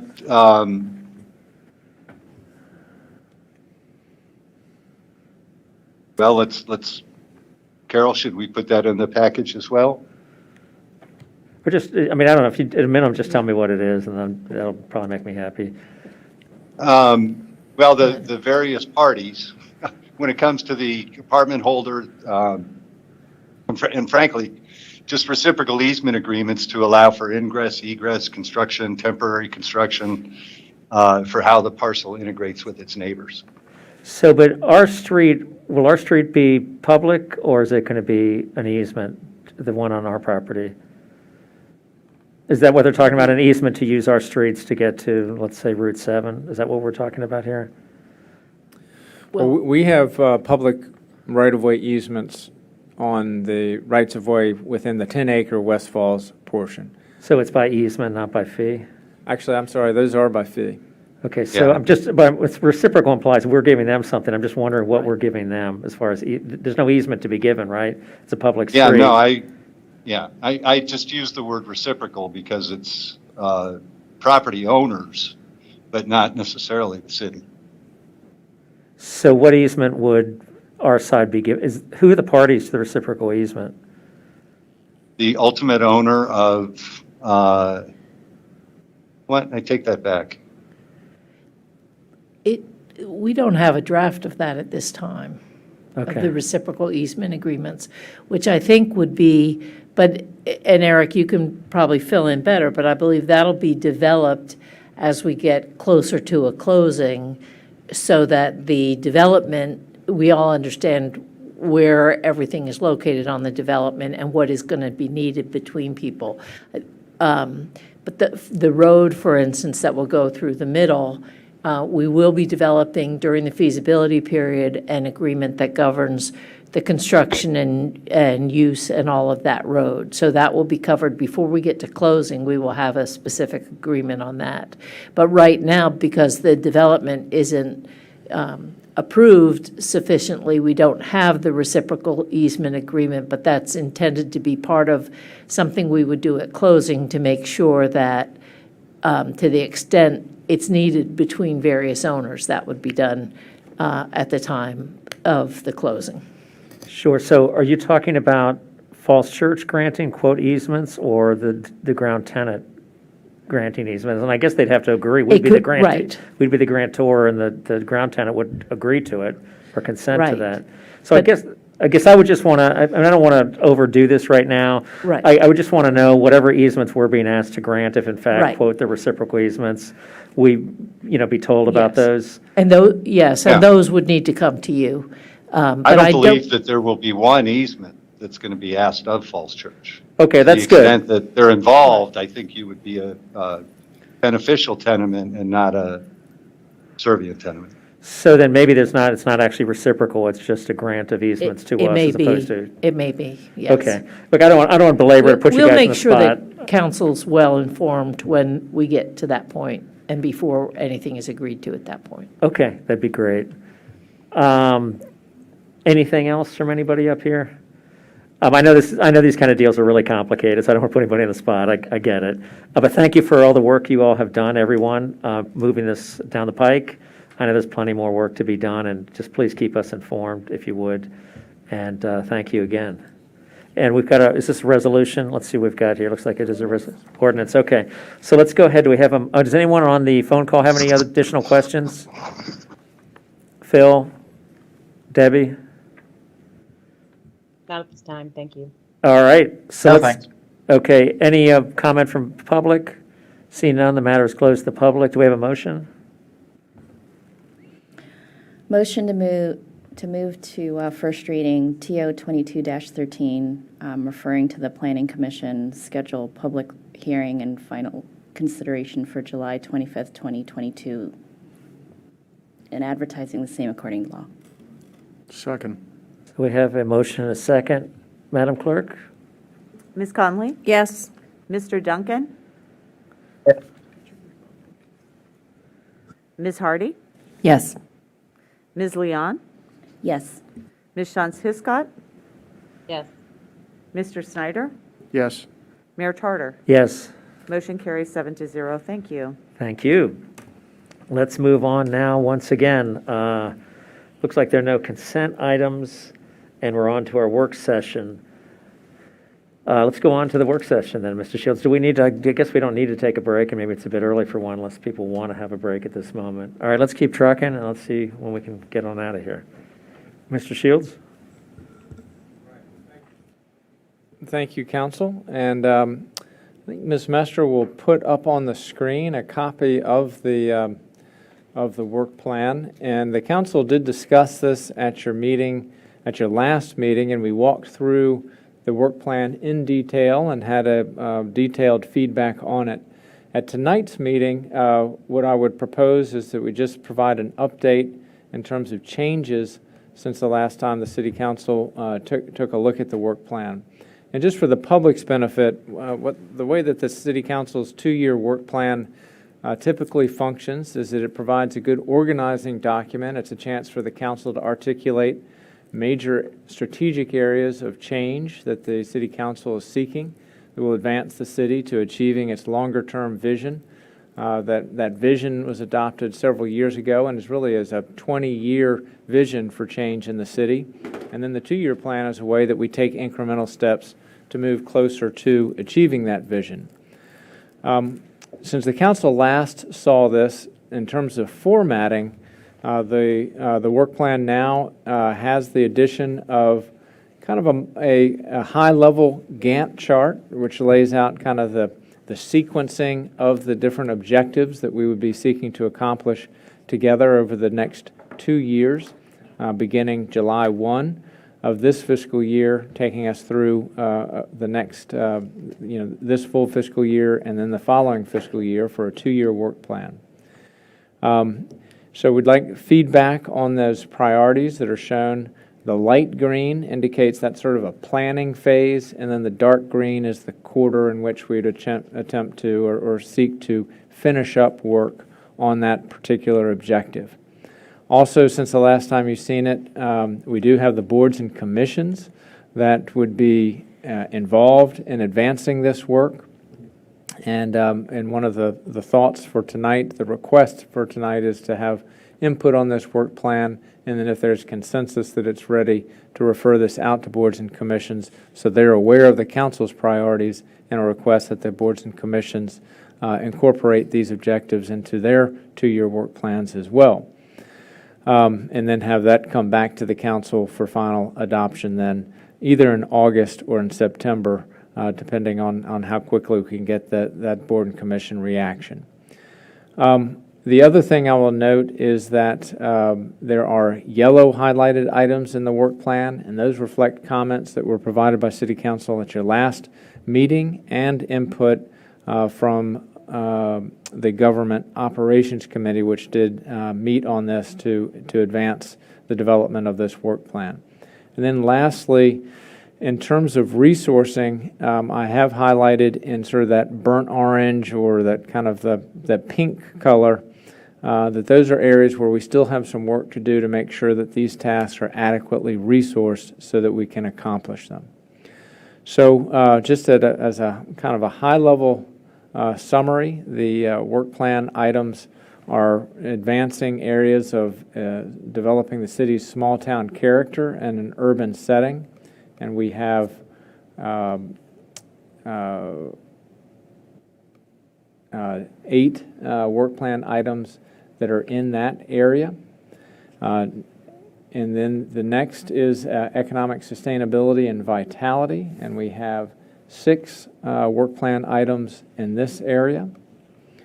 In the area of safe and complete streets for mobility and accessibility, we have, this is where the largest number of work plan items are, and we also have several new ones. And so let me just spend a little bit of time to discuss the new ones. The first one really comes about from discussion from council for over the past several months, which was focused on at the Government Ops Committee as well. And that is item 4 in the work plan, which has staff developing a plan to provide new resources for council review and funding approval that would allow the city to rapidly execute smaller safety improvements in response to residential concerns. And just a quick note on this. This is something we've discussed quite a bit. Much of our DPW staffing for projects is geared around big grant-funded projects. And so our capacity, when we have residents that contact us and say, hey, could you do a sort of a temporary bump out here, or help us with signal timing so we can try to create safer conditions around a park, for instance. We've had these discussions on Lincoln Avenue. How we could be a bit more in a posture to respond to those. Right now, we don't have the staff capacity because staff is really focused on these larger, complex projects. So we would develop a plan with resources. I anticipate that we'd be able to bring that to council this summer for discussion and then potential council consideration if we are going to put additional resources to it in the first budget amendment of the fiscal year using underspending from the prior year. The second item that's new is was a request from council to have sort of a minimum standard of new bike lane facilities, conduct at least a mile of new bike facilities in the city per year, that type of a metric. We've proposed it here is that, what we will do is install new bike facilities as called for in the bike master plan whenever a street is repaved. Now, that's not quite the hard standard that was requested, but it is difficult because we do put in those new facilities when we repave, and sometimes all the streets that most need repaving are not designated for dedicated bike lanes. So happy to discuss that, but that's the way that's phrased at this point. A new item is considering adoption of a new commercial and industrial tax for transportation improvements. This was part of the budget discussion last year, and I think this might be rephrased if the council would like to keep this in the work plan, to really just evaluate the pros and cons of it again in future, in next year's budget. One of the big challenges that I think we all know is coming is that WMATA, once again, when they run out of their ARPA money, there is going to be a big fiscal cliff for WMATA, and it's possible that we will need additional transportation dollars to meet those obligations. So that's kind of the two new things in mobility. I'll just hit a couple other highlights and changes for public health and safety. And item 2, it says implement a new 20-mile-per-hour speed limit plan. One comment that I've gotten since this was put into the packet is perhaps this should be said, evaluate and really consider the pros and cons of it with staff. And again, as I noted at the beginning of this meeting, we try to bring that to council as a policy question for discussion in the September timeframe. Item 3 is expand photo red to cover an additional intersection. That was a request that came from council and is now in the work plan. And so those are the key changes to the public health and public safety area of the work plan. Environmental sustainability and leadership. The new one is Arlington County has adopted a policy whereby for new development, new residential development in the city, where developers can put in facilities to detain up to the 3-inch rainfall amount on that residential lot that's being redeveloped in lieu of meeting the phosphorus reductions or other water quality benefits that are built into their standard code. And so that has been added to the council work plan as a request from the dais at the last meeting. I'm sorry. Inclusiveness and social sustainability. One of the items was clarified, and that's item 3, to preserve and expand affordable housing at properties such as those listed here, the Fields, Virginia Village, Broad Falls, and Merrill House. So that's a change since the last time you saw it. And then the next item is a clarification of updating the city's demographic and housing studies, which does include population growth projections for the city, and then tying that to housing projections and setting targets for new affordable units at various housing types, sizes, which is to say, bedroom sizes and that type of thing, and AMI levels that would flow out of that update to our demographic study. I will note that demographic study is also referenced in the context of school capital planning. So we do intend to update our demographics in this work plan and use it for both affordable housing target setting as well as school capital planning. One other area in social sustainability and inclusiveness that the council has discussed, the council received a petition from the Social Justice Committee, and council has considered meeting with them just to assess the pros and cons of creating a social justice committee that would serve the city and advance our work from a policy perspective and perhaps in other ways in that area. That's not listed in the work plan right now, but I just would note that there have been conversations about that, and I think that there will be discussion of that again tonight as well.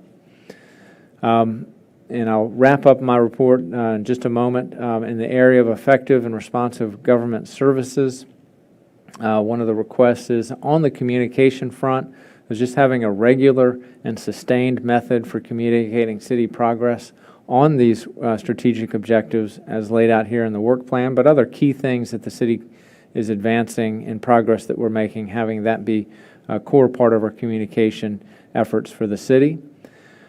Discussion about customer service. And so a couple of items on this that staff had brought forward and that the council has discussed, and so the language has been modified and updated. So customer-friendly initiatives include implementing website upgrades so that residents and businesses can conduct city business online more easily. That includes tax payments, permits, and other ways that the city, that residents do business with the city. In the area specifically of building permits, implement one-day walkthrough permitting process for small tenant improvements and projects, residential and commercial, is the request from the council from the last discussion, and implement website upgrades to allow building permits to be submitted and their status to be tracked more easily online. And then sort of more broadly, doing more organizational development around customer service, and we are looking at great opportunities that we have through partners that we have, and they can help us be more intentional about our approach on customer service across the city and how we engage with residents and service. So those are changes in that area since the council last saw this. And then the last area, just in terms of partnerships for education.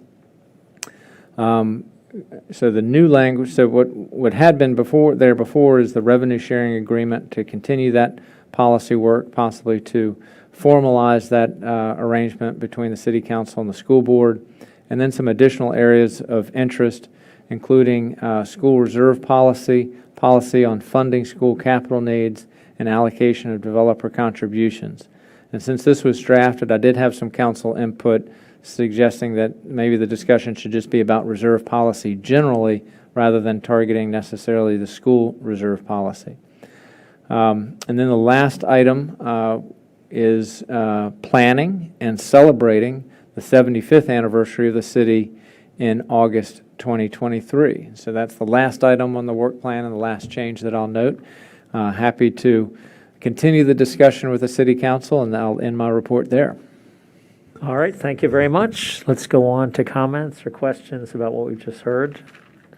Anyone have anything they'd like to say? Ms. Leon? Yes, Mr. Shields,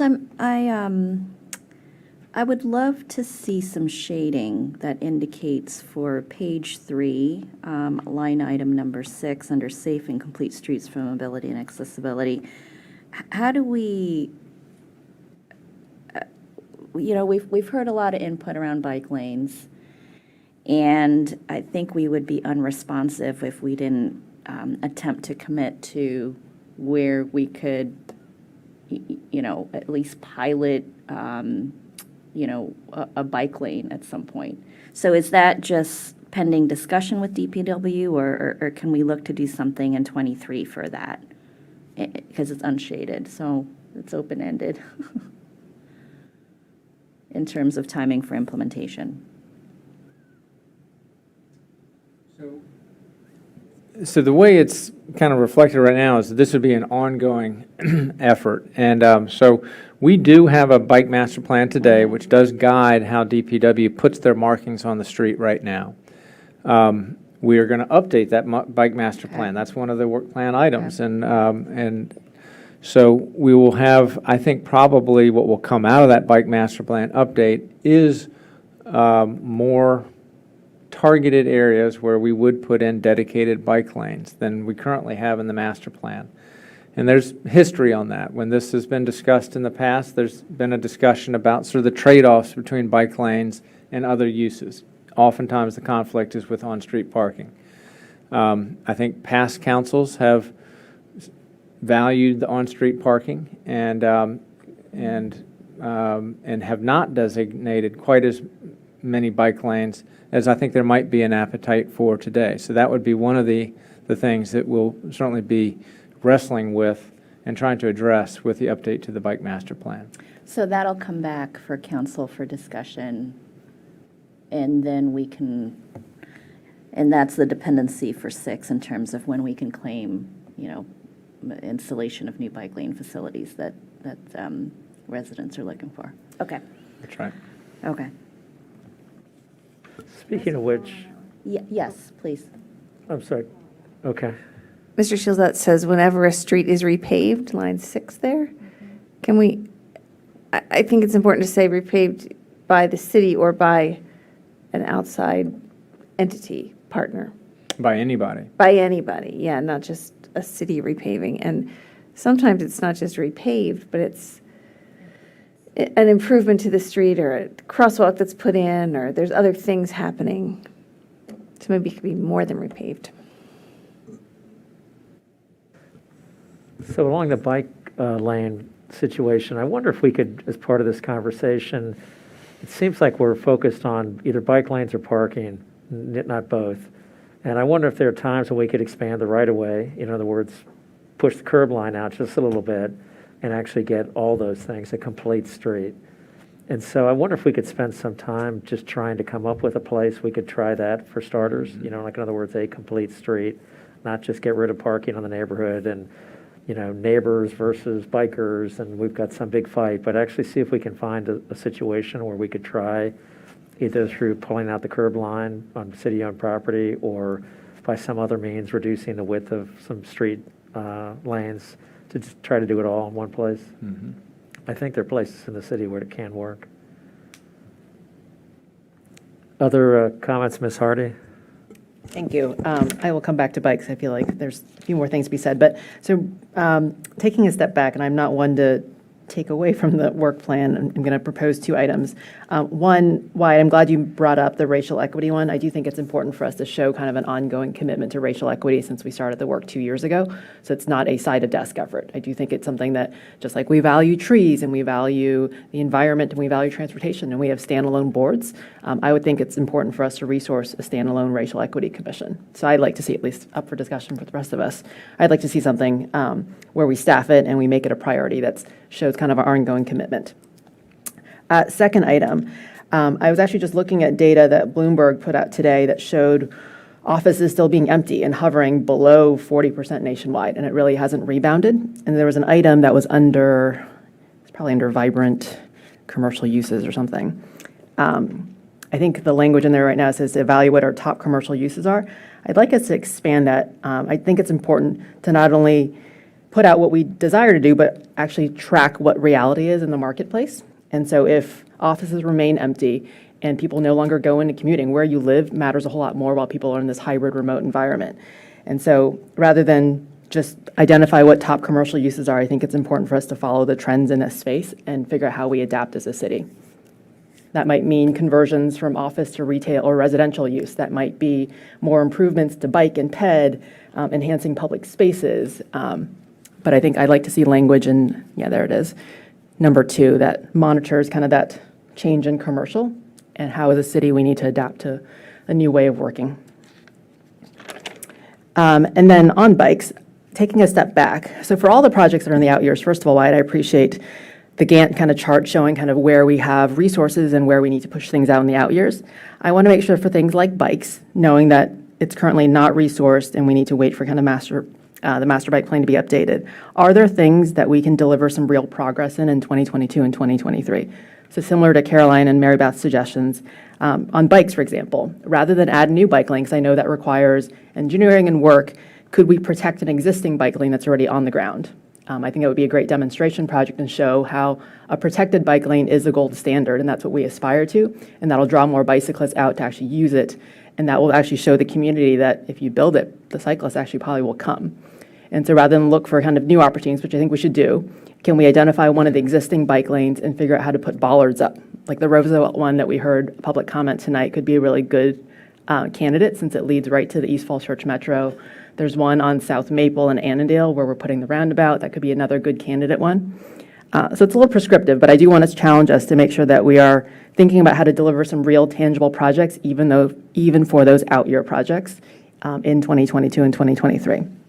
A related one is the accessibility plan, so number 2 here. That's currently not resourced and all the way out in 2024. There are a couple probably key accessibility issues that we can all name around our commercial areas. I would love for us to tackle just a handful of them in the early years ahead of this, just so that we are continuing to make progress and show that we are being responsive to those concerns in the community. And then the third one kind of in this category where I'd like to make sure that we, again, keep up momentum is around residential parking. So I know this is a tough one because in the past it's been a contentious topic, but just on Park Avenue alone, I counted 4 or 5 different parking restriction signs that are different, which obviously makes it really hard for consistency, for adherence by the public, and obviously for enforcement.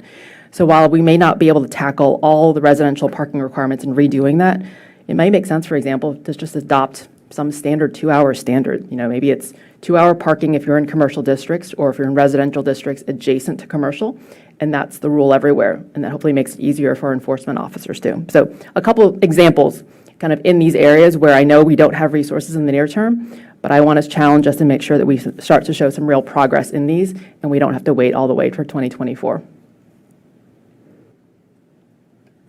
Mr. Duncan? Good thoughts. A couple of things. So in terms of an ongoing commitment, I'd like to see us sustain our commitment that we expressed in the budget last time around to compensation for our lowest paid city employees. The minimum wage floor that we set, I think it was $15. I noticed the district has just increased theirs to 17 something, I think. I'd like us to have a reputation as a community that not only expects great customer service from our employees, but also extends a certain amount of respect with the compensation that we offer. And I understand that has implications for people further up the wage scale, but if we do that study in a planful way, I'd like to see us commit to, keeping up the momentum that we established in the last budget cycle.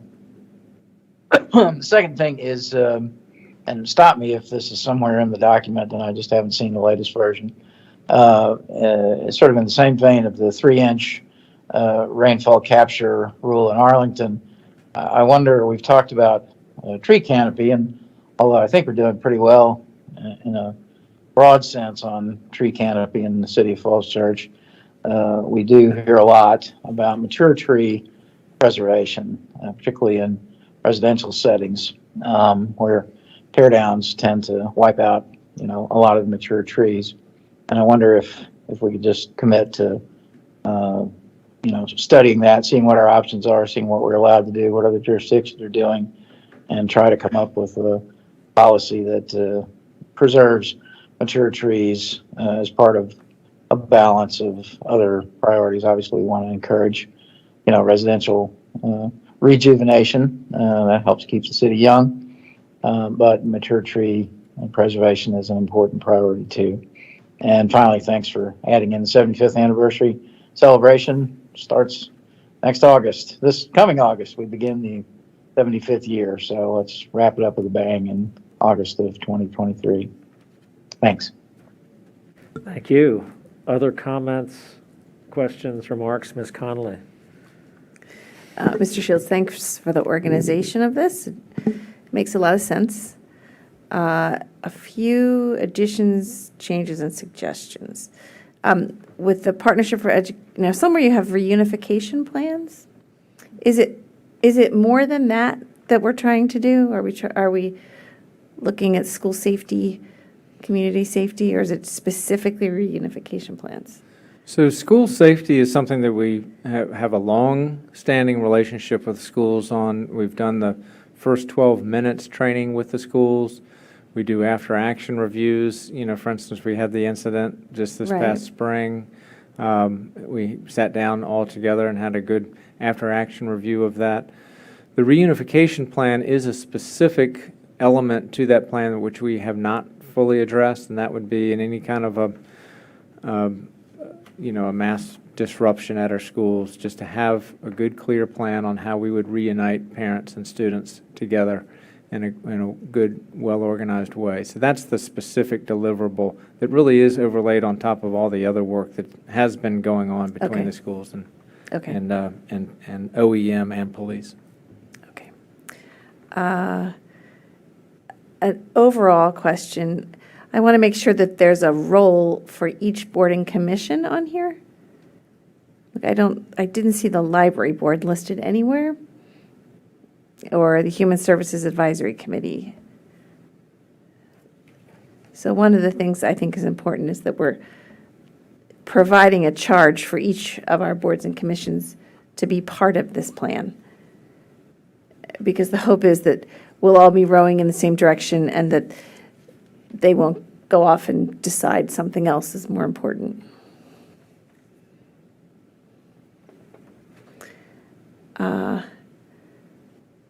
I would suggest that you change the numbering a little bit, because you've got like 3 number 3s. So if there's a way to do 3A or 1B. or- That's a typo by me, so we'll fix that. Okay, because you were saying number 7, and I was looking at number 7, and it didn't match. Sorry I about realized that. the number's there.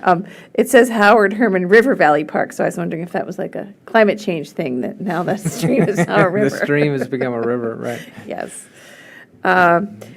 On the greening of Lincoln Avenue, and a few of these others with the Gantt chart, that looks like complete the study for the greening of Lincoln Avenue is done within the first year. And then what happens? So we will be doing updates on the CIP in general. So one of the things Cindy and I are trying to work out is how we can combine the CIP quarterly report with the work plan report, so you really get kind of one report. And we have a little bit more refinement to do on that. So for instance, Park Avenue, because we do have this kind of question about bike lanes, I had that as a specific item, but then Park Avenue is also under the CIP. Greening of Lincoln, I think we've duplicated as well. Okay. So we just need to refine that so it's organized clearly Okay. in terms of the milestones and the policy questions. So we on move this. on. So in the first year, if we're going to complete the design phase, then in the second year, we would implement some of it. Yeah, or finish the design, get the funding advertise for for it, or- bids, Okay. all the next steps. So in the next process. steps would be there, it just isn't shown Yeah. at this point, okay. I like the ADA transition plan and the update to the neighborhood traffic calming. Something that I think there's support for on council, and I don't quite know how we would do it, is to look at the brick sidewalks. You mentioned in an email that, I don't know that we need to look at the whole streetscape plan, because that's very thorough, but lately there have been questions about brick sidewalks and the cost of replacing them, and the ADA accessibility of it, and how they look, and even our new beautiful South Washington Street, there's so many weeds growing up around those bricks. Like, all those things, what's the balance? Should we, and I have no idea what another option would be to brick sidewalks, but I think we need to do a review of brick sidewalks in particular, just to see if that is, now that we've been doing it for 4 or 5 years, is it providing what we wanted when we approved that streetscape plan?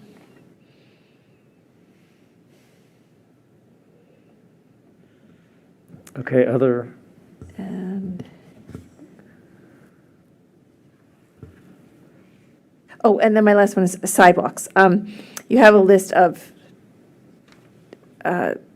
sidewalk projects in the CIP, the second set, the second. That's right. And so Right. what's intended there is first for us to identify the missing links that where this 1.4 million is going to go. And Okay. that's kind of the policy question, and then after that, we implement.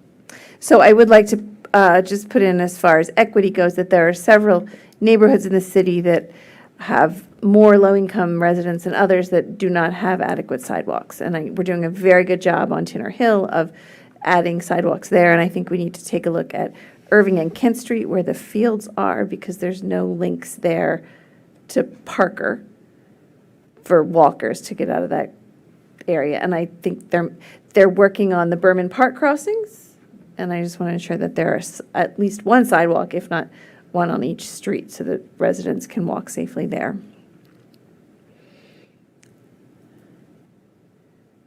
And we had also talked a while back about Broad Street at Spring and Broad Street at Lee and at Oak, and how difficult it is to cross the street in those 3 places. So that could also be added as a hotspot.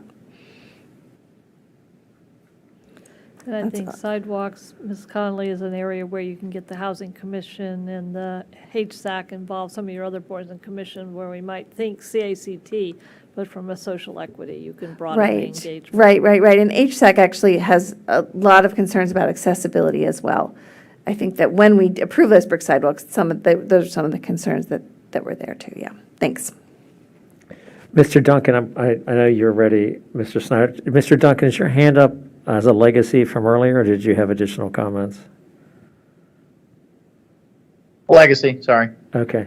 Mr. Snyder? Sure, thanks a lot. Under transportation, I'd like a little more focus on general electrification, not only of city, not only on city facilities, but working with the private sector, apartment buildings and elsewhere on that, and not stopping at electrification, but the application of new technology. There's some very interesting scenario analysis that's coming out of NVTA that suggests that's really going to be fundamental to meeting environmental concerns.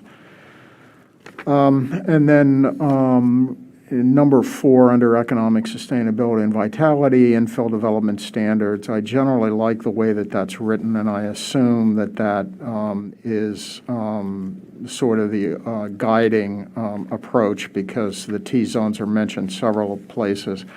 I would like the addition of environmental sustainability to that particular element as well. Those are the comments I had. Thank you. All right. Let me just ask unless anyone else has anything, clarifying question. On the ADA transition plan, in terms of, does Virginia Power fund removal of poles when they're in right-of-way? I know we have to provide quota right-of-way for an alternative location, but can you elaborate a little bit on that? I know we've had this conversation, but it doesn't seem like we ever get anywhere with it. Yeah, under your franchise agreement with Dominion Virginia Energy,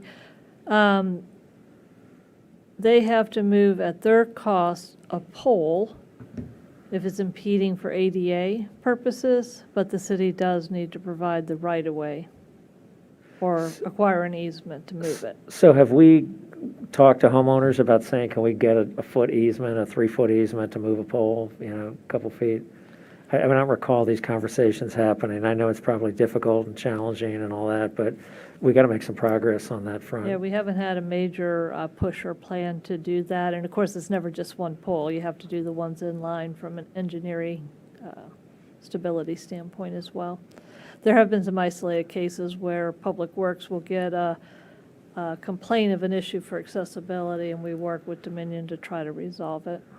I mean, it seems to me we just got to start making some progress on ADA issues for our community, for equity, and all sorts of reasons. And whether that's just building a sidewalk that curves around so that it, maintains the full clear width that's required, or moving the pole, I don't know which, but it seems like we haven't had a lot of movement on that front. And so I guess I would just ask that we really try to raise the bar a little bit on that. I know I already mentioned this notion of making sure some of these community events, I see it in here sort of in a limited fashion. I can't remember where it says something like support community-run events. But I really would want to make sure that we have a plan in place to, for example, for Watch Night and 4th of July and some of these ongoing events that seem like they're in danger of maybe slipping a little bit. And so I guess I would call those out maybe more specifically. Let's see what else we've got.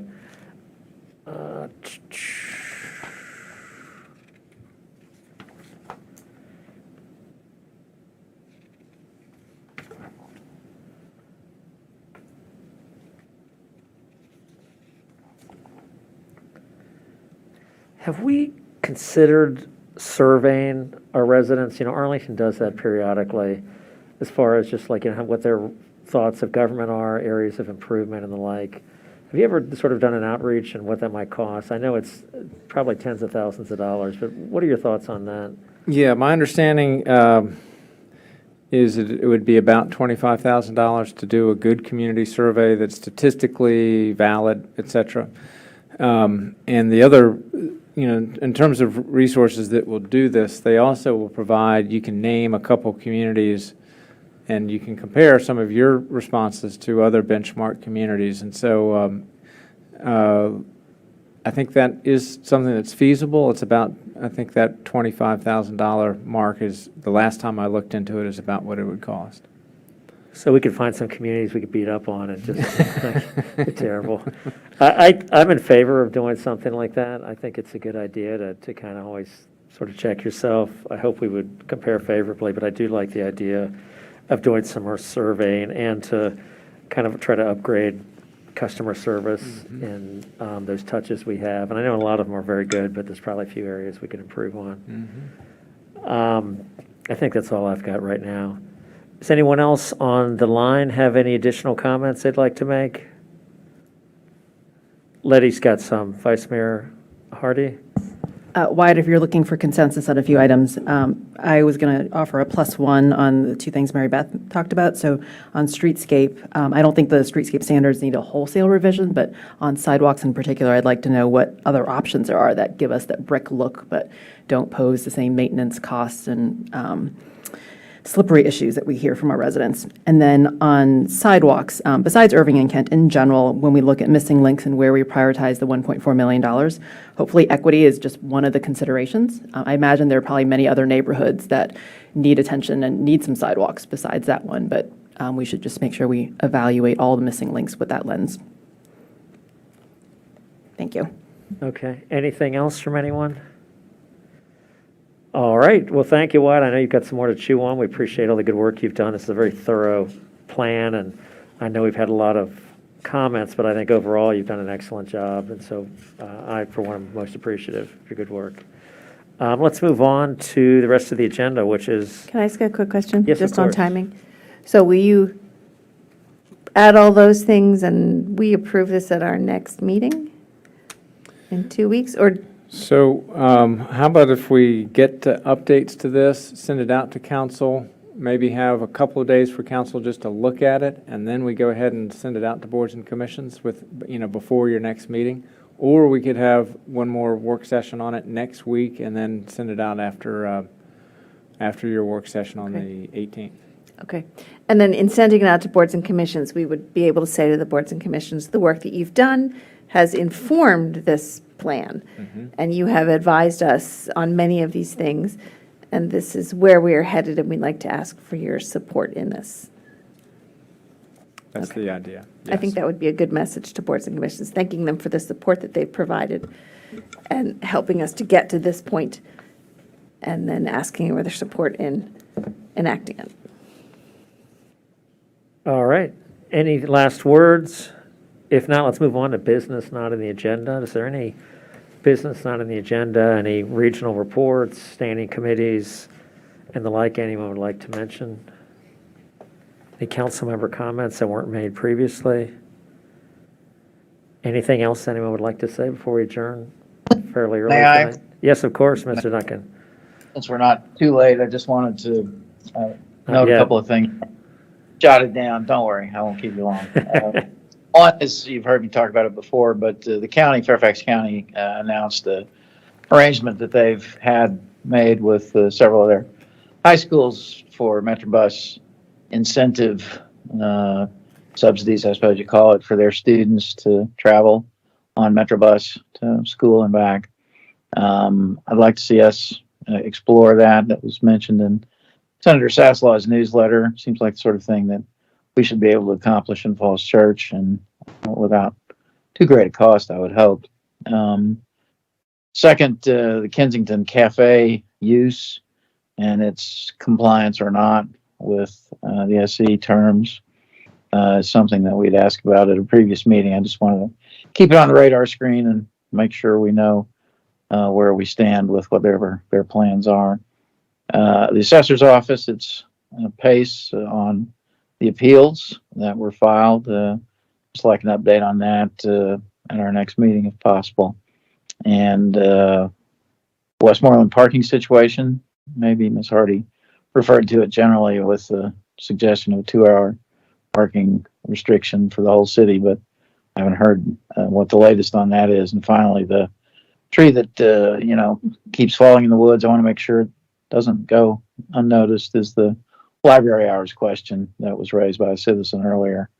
I'd like to, make sure that we keep an eye on that and try to aim towards keeping the library open later hours on Sunday than it currently is open. All right, thanks. Thanks very much. Is there any other comments anyone has? If not, let's go ahead and adjourn and make it an early night. Thank you all. We're adjourned. Thank you. Thanks. Good night, everybody. Night. Have a good trip.